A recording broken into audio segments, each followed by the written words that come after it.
Welcome to Thought Grid. If you've ever wondered what happens when the human mind is pushed to its absolute limits, when the thin veil between wakefulness and nightmare begins to fray, then you're in the right place. Today, we delve into the chilling world of sleep experiments, where the pursuit of knowledge often leads to terrifying, unforeseen consequences. These aren't just theories. These are true accounts from individuals who dared to tamper with the delicate balance of the human psyche, only to unleash horrors they could never have imagined. Before we begin, if you find these stories as unsettling as we do, please remember to like this video and subscribe to Thought Grid for more chilling tales. Now, let's begin. Story 1. The Isolation Chamber.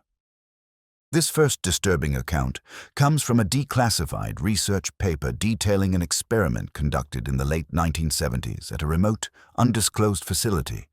The goal was to study the effects of prolonged sensory deprivation and sleep deprivation on human subjects, specifically focusing on the onset of psychosis and hallucinations. The subject, a volunteer named John, was a former military operative with a history of mental resilience and an unwavering belief in his own psychological fortitude. He was placed in a specially designed isolation chamber, a soundproof, light-proof room devoid of any external stimuli. His only contact with the outside world was through a two-way intercom monitored by a team of researchers. John's initial days in the chamber were uneventful. He followed the protocol, meticulously documenting his thoughts and feelings, performing the cognitive tests as instructed. He reported a sense of profound calm, a detachment from the anxieties of the outside world. The sleep deprivation began subtly, with scheduled interruptions to his rest, gradually increasing in frequency and duration. The researchers observed a steady decline in his cognitive function, a slowing of his responses, but his mental state remained remarkably stable. Then, the hallucinations began. At first, they were benign, faint whispers, fleeting shadows at the edge of his vision, the sensation of insects crawling on his skin. John, ever the pragmatist, attributed them to the lack of sleep and sensory input. He meticulously documented each hallucination, describing them with a detached scientific curiosity. The researchers, intrigued by his resilience, pushed the experiment further, extending the periods of wakefulness, increasing the intensity of the deprivation.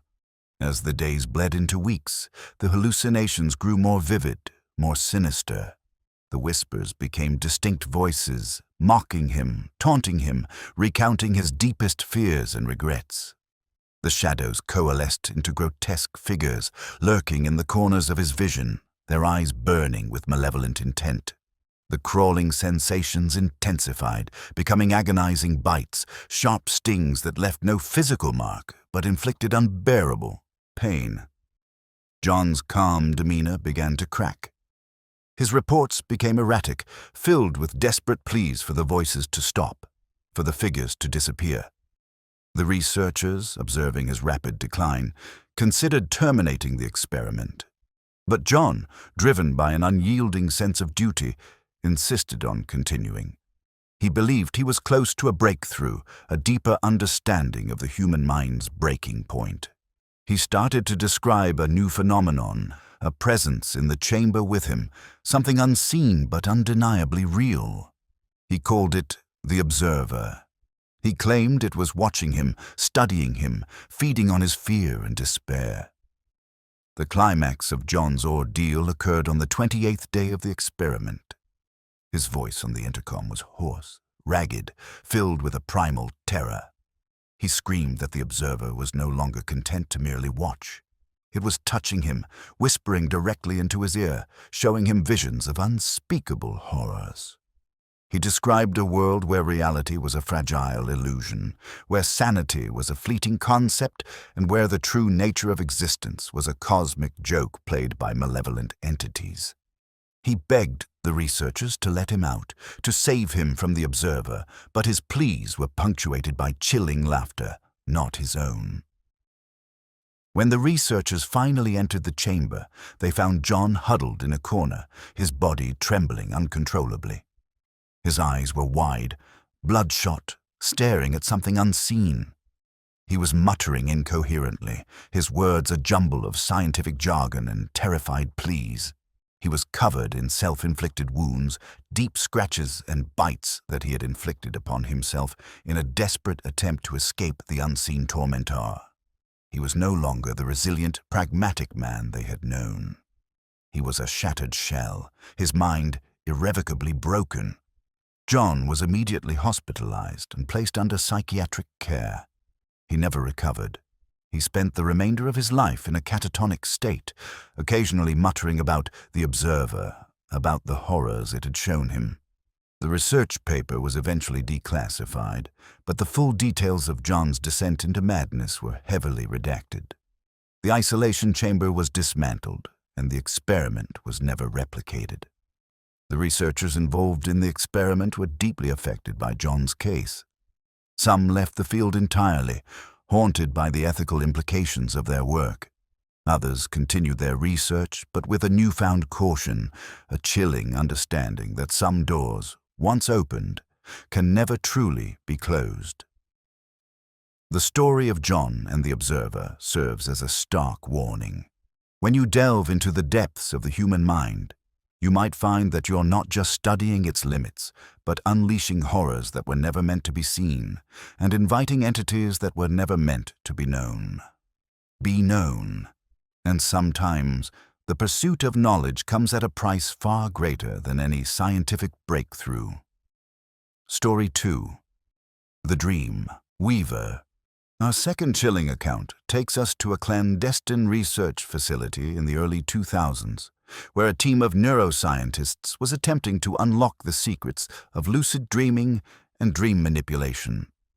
Their primary subject was a young woman named Sarah, a gifted lucid dreamer who could consciously control her dreams with remarkable precision. The experiment aimed to explore the therapeutic potential of dream manipulation, specifically in treating PTSD and chronic nightmares. However, as with many such endeavors, the line between therapy and torment quickly blurred. Sarah was connected to an array of sophisticated monitoring equipment designed to track her brain activity, eye movements, and physiological responses during sleep. The researchers would then introduce specific auditory and visual stimuli, attempting to guide her dreams towards positive outcomes. Initially, the results were promising. Sarah reported vivid, healing dreams, confronting her anxieties in a controlled environment and waking up feeling refreshed and empowered. The team believed they were on the verge of a revolutionary breakthrough. But as the experiments progressed, a subtle shift began to occur. Sarah's dreams, once vibrant and controllable, started to take on a darker, more unpredictable quality. The positive stimuli seemed to have less effect, and instead, her subconscious began to conjure increasingly disturbing scenarios. She reported encountering a recurring figure in her dreams, a shadowy, amorphous entity that seemed to feed on her fear and despair. The researchers dismissed it as a manifestation of her subconscious, a natural byproduct of the dream state. However, the entity began to exert an influence beyond the dream world. Sarah started experiencing vivid hypnagogic hallucinations, visions and sounds that occurred in the transitional state between wakefulness and sleep. She would see the shadowy figure standing at the foot of her bed, its form shifting and swirling like smoke. She would hear its voice, a low, guttural whisper that seemed to emanate from the very air around her, promising her power, knowledge, and an escape from her waking anxieties, but at a terrible cost. The researchers, initially fascinated by these new developments, grew increasingly concerned.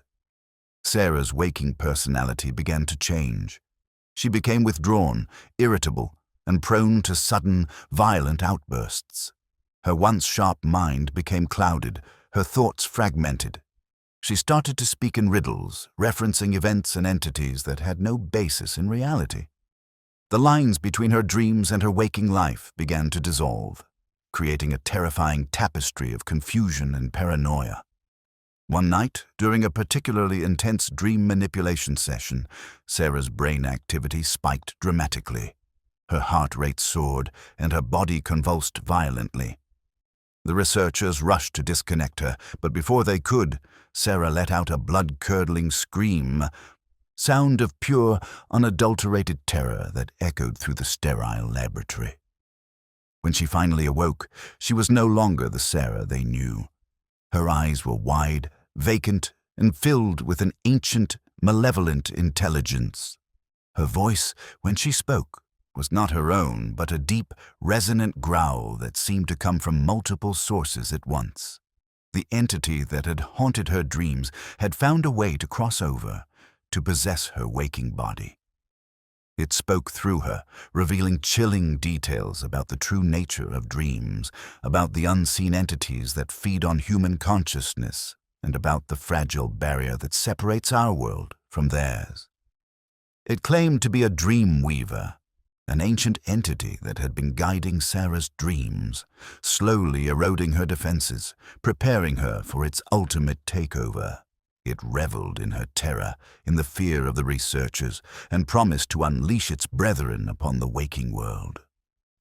The climax of this terrifying possession occurred when the entity, speaking through Sarah, began to describe the researchers' own deepest fears, their hidden anxieties, their secret shames, with chilling accuracy. It revealed intimate details about their lives, things that only they could know, proving that it had been observing them, learning from them, just as it had observed and learned from Sarah. The air in the lab grew heavy, thick with an oppressive energy, and the equipment began to malfunction, lights flickering, alarms blaring, as if the very technology was rebelling against the malevolent presence. In a desperate attempt to contain the entity, the lead researcher, Dr. Aris, made a drastic decision. He initiated an emergency shutdown of the entire facility, triggering a protocol that would flood the lab with a powerful sedative gas designed to incapacitate any living organism.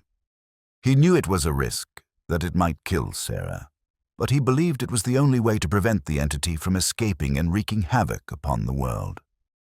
As the gas filled the room, the entity, speaking through Sarah, let out a final, ear-splitting shriek, a sound of pure, unadulterated rage and frustration. When the sedative cleared, Sarah was found unconscious, her body limp and lifeless. The entity was gone. But Sarah never truly recovered. She remained in a catatonic state, her eyes wide and vacant, occasionally muttering about the dream weaver, about the horrors it had shown her. The research facility was permanently shut down, the experiment deemed too dangerous to continue. The data collected from Sarah's case was heavily classified, hidden away in the deepest vaults of government archives. Dr. Aris, haunted by the events, dedicated the rest of his life to studying the nature of dreams and consciousness, searching for a way to understand and combat the unseen entities that lurk in the liminal spaces between worlds. He never forgot Sarah, the young woman who had sacrificed her mind in the pursuit of knowledge, the unwitting gateway for a horror that had transcended the boundaries of dreams and reality. He knows now that some doors, once opened, can never truly be closed, and some dreams are not meant to be woven, for they can unravel the very fabric of sanity. Story 3. The Perpetual Nightmare. Our final and perhaps most terrifying account comes from a series of anecdotal reports and fragmented medical records from a clandestine, unsanctioned sleep study conducted in the late 1990s. The experiment, driven by a rogue neuroscientist obsessed with the concept of perpetual motion, aimed to eliminate the need for sleep entirely, believing that human consciousness could be maintained indefinitely through precise neural stimulation. The subject, a desperate insomniac named Mark, volunteered for the study, hoping for a cure to his debilitating condition. Mark was fitted with an elaborate array of electrodes and sensors, connected to a complex machine designed to deliver micropulses of electrical stimulation to his brain, mimicking the restorative effects of sleep without actually allowing him to enter a deep sleep state. The initial results were astounding. Mark remained awake, alert and functional for days, then weeks, far exceeding any previously recorded human endurance for wakefulness. He reported no fatigue, no cognitive decline, only a heightened sense of awareness and an almost manic energy. The neuroscientist believed he had achieved the impossible, but the human brain is not designed for perpetual wakefulness.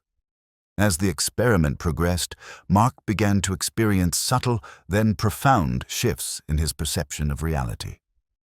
The world around him started to distort. Colors seemed too vibrant, sounds too sharp, textures too intense. He reported seeing faint, shimmering auras around people and objects, and hearing a constant, low-frequency hum that seemed to emanate from everything. The neuroscientist dismissed these as minor side effects, a natural consequence of his brain operating at an unprecedented level of activity. Then, the nightmares began. Not in his sleep, for he was never truly asleep, but in his waking hours, vivid, terrifying hallucinations that seamlessly blended with reality. He would see grotesque figures lurking in the corners of the lab, their forms shifting and swirling like smoke. He would hear disembodied voices whispering his name, taunting him, promising him eternal rest if he would only succumb to their embrace. He started to lose track of time, of days, of weeks. The line between what was real and what was a hallucination became irrevocably blurred. Mark's physical health began to deteriorate rapidly. His skin grew pale and clammy, his eyes sunken and bloodshot. He lost a significant amount of weight, and his movements became jerky and uncoordinated.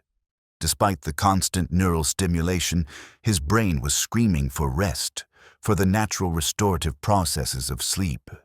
But the neuroscientist, blinded by his ambition, refused to stop the experiment. He believed Mark was on the verge of a breakthrough, a new state of consciousness, a transcendence of human limitations. The nightmares grew more personal, more insidious. Mark began to see visions of his loved ones, distorted and corrupted, their faces twisted into grotesque masks of accusation and despair.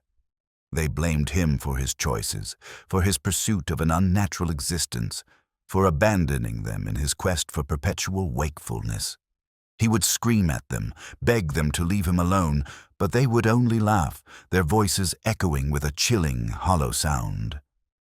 The climax of Mark's torment occurred when the machine, his lifeline to perpetual wakefulness, began to malfunction. The electrical pulses became erratic, sending agonizing jolts through his brain. The hallucinations intensified, becoming a relentless, all-encompassing torment. He was trapped in a perpetual nightmare, unable to escape, unable to distinguish reality from the horrors his mind was conjuring. He saw the neuroscientist, his face contorted into a demonic grin, feeding on his suffering, reveling in his descent into madness. In a final, desperate act of self-preservation, Mark ripped the electrodes from his head, tearing at his own skin, screaming in agony. The machine sparked and died, plunging the lab into silence. Mark collapsed, his body racked with convulsions, his mind finally succumbing to the overwhelming need for sleep. He fell into a coma, a deep, unnatural slumber from which he never awoke. When the authorities eventually raided the clandestine lab, they found Mark's lifeless body, his face frozen in a mask of terror. The neuroscientist was nowhere to be found, having vanished without a trace, leaving behind only his notes and the defunct machine. The records of the experiment were seized and classified, deemed too dangerous for public knowledge. The facility was dismantled, and the research was never replicated. Mark's story serves as a chilling testament to the delicate balance of the human mind and the catastrophic consequences of tampering with its fundamental needs. He sought a cure for his insomnia, but found instead a perpetual nightmare, a waking hell from which there was no escape. His pursuit of an unnatural existence led him to a fate far worse than any sleep deprivation could have inflicted. He became a living ghost, trapped in a reality of his own making, a testament to the fact that some doors, once opened, can never truly be closed, and some experiments are not meant to be conducted, for they can unravel the very fabric of sanity and unleash horrors that were never meant to be known. Conclusion: these three accounts, drawn from the chilling realities of sleep experiments, serve as a stark reminder that even in the pursuit of knowledge, darkness can lurk. Each story, unique in its manifestation, shares a common thread: the profound vulnerability of the human mind when its most fundamental needs are denied, and the terrifying consequences of tampering with the delicate balance of consciousness. John, the resilient military operative, learned that even the strongest minds can be shattered when subjected to prolonged sensory and sleep deprivation. His encounter with the observer in the isolation chamber shattered his sense of reality, leaving him with a chilling understanding that some entities are born from the very void of human suffering, and some doors, once opened, can never truly be closed. His story is a testament to the fact that the pursuit of knowledge, when untempered by ethical boundaries, can lead to a fate far worse than any physical torment. Sarah, the gifted lucid dreamer, discovered that the pursuit of therapeutic breakthroughs can inadvertently open gateways to unseen horrors. Her transformation into a vessel for the dream weaver revealed that the subconscious mind is not merely a repository of personal anxieties, but a vast, interconnected realm where ancient entities lie in wait, eager to cross the fragile barrier between dreams and reality. Her case serves as a chilling warning that some dreams are not meant to be woven, for they can unravel the very fabric of sanity. And Mark, the desperate insomniac, found that the promise of perpetual wakefulness was a cruel illusion, leading him instead into a perpetual nightmare. His descent into a waking hell, fueled by the erratic stimulation of a rogue neuroscientist, proved that the human brain is not designed for endless consciousness, and that the most terrifying monsters are often the ones we create ourselves in our relentless pursuit of transcending human limitations. His story is a stark reminder that some experiments are not meant to be conducted, for they can unravel the very fabric of sanity and unleash horrors that were never meant to be known. These narratives are not mere fiction. They are echoes of real incidents, whispers from the dark corners of scientific ambition. They remind us that the trust we place in the pursuit of knowledge, in the assumption that progress always leads to betterment, can be profoundly misplaced. The sleep experiment horror stories serve as a powerful cautionary tale, urging us to remain vigilant, to question the ethical boundaries of research, and to remember that when you delve into the depths of the human mind, you might not just be studying its limits, but unleashing horrors that were never meant to be seen and inviting entities that were never meant to be known. The chilling reality of sleep experiment horror stories lies in their insidious nature. They don't rely on external monsters or supernatural phenomena, but rather on the internal landscape of the human mind itself. The horror is self-inflicted, a consequence of pushing the brain beyond its natural limits, of disrupting the delicate balance that maintains our sanity. The isolation, the sensory deprivation, the forced wakefulness, these are not just experimental conditions. They are tortures designed to dismantle the very core of what makes us human. The terror comes from the realization that the monster is not under the bed, but within our own minds, waiting for the opportunity to emerge when our defenses are at their weakest. These stories also highlight the ethical dilemmas inherent in scientific research, particularly when it involves human subjects. The pursuit of knowledge, while noble, can become a dangerous obsession when it overrides compassion and respect for human dignity. The line between scientific inquiry and cruel experimentation can become terrifyingly blurred, and the consequences can be devastating, not just for the subjects, but for the researchers themselves, who are often left haunted by the horrors they have witnessed or, worse, facilitated. Furthermore, the psychological impact of these experiences is profound and long-lasting. The victims are not just physically harmed in most cases, but their sense of reality is shattered. Their trust in their own minds, in their ability to distinguish between what is real and what is hallucination, is irrevocably broken. They carry the weight of their encounters with them, a constant reminder that the world is far stranger and more dangerous than they ever imagined. The nightmares, the paranoia, the inability to ever truly feel safe within their own thoughts.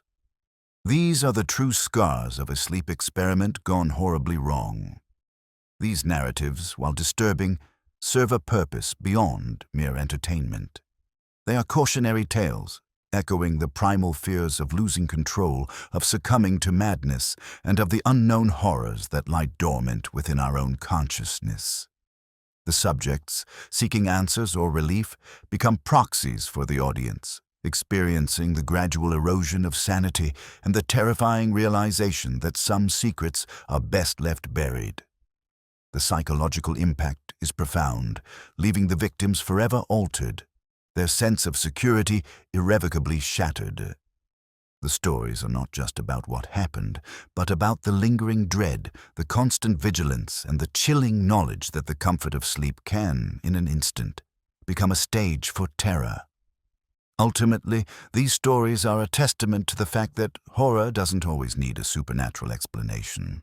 Sometimes, the most terrifying things are the ones that could happen to anyone, at any time, in the most controlled environments. The human mind, in its complexity and fragility, can be its own worst enemy when pushed beyond its limits.